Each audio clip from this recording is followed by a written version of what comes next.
Well, we're going to dive in this study of Lectio Divina on prayer. And we're going to look at 5 easy steps to prayer. And we're going to see that prayer is an invitation from God. That prayer is an invitation into a divine dialogue with God and into an encounter with God. Pope Benedict XVI, in his first encyclical, he mentioned that Christianity is not simply a creed, but rather an encounter with the living God.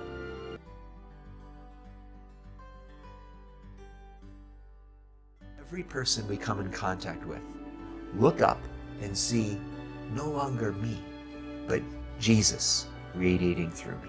Trying to live as a disciple every day in my life, I need all the reinforcement I can of reminding myself that Jesus is inviting me to follow him. I am happy to be here together with you today to study one of the most exciting topics in all of sacred Scripture, and that is the Mass in the Bible. Looking for the Eucharist in the pages, not just of the New Testament, but as you'll see, of the Old Testament as well. This topic is one of my favorite of all to talk about because we're going to be doing a kind of journey from Genesis to Revelation with the Eucharist as our center, with the Eucharist as our focus. I'm always moved by reading the stories of the Gospels and how often Peter is part of that story. And how often Peter is so approachable. He's kind of the everyday man, right? He's not a professional religious scribe. He's a professional fisherman. He's a hard-working, blue-collar guy in many ways. And what's so striking is Jesus encounters Peter and calls him out of his own busyness, out of his own story, into a bigger story, into the story of Jesus Christ.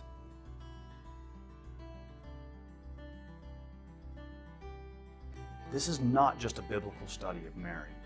This is not just a devotional study on Mary.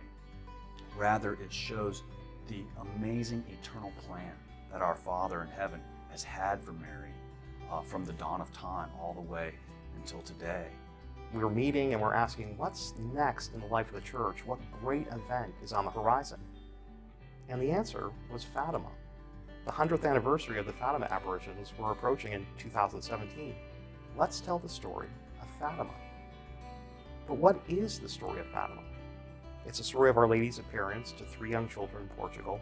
It's a story of the miracle of the sun. But above all, it's the story of a battle. The battle between the woman who said yes and the angel who said no.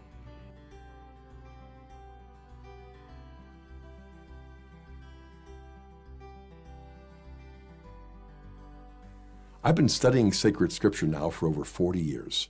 I took college courses, graduate classes, I learned Greek and Hebrew.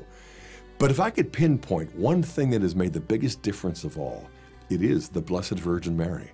Looking at the story through her eyes, looking at Jesus through her maternal heart, this is what has made the Bible come alive for me like nothing else. My prayer is that the Bible and the Virgin Mary makes it come alive for you as well.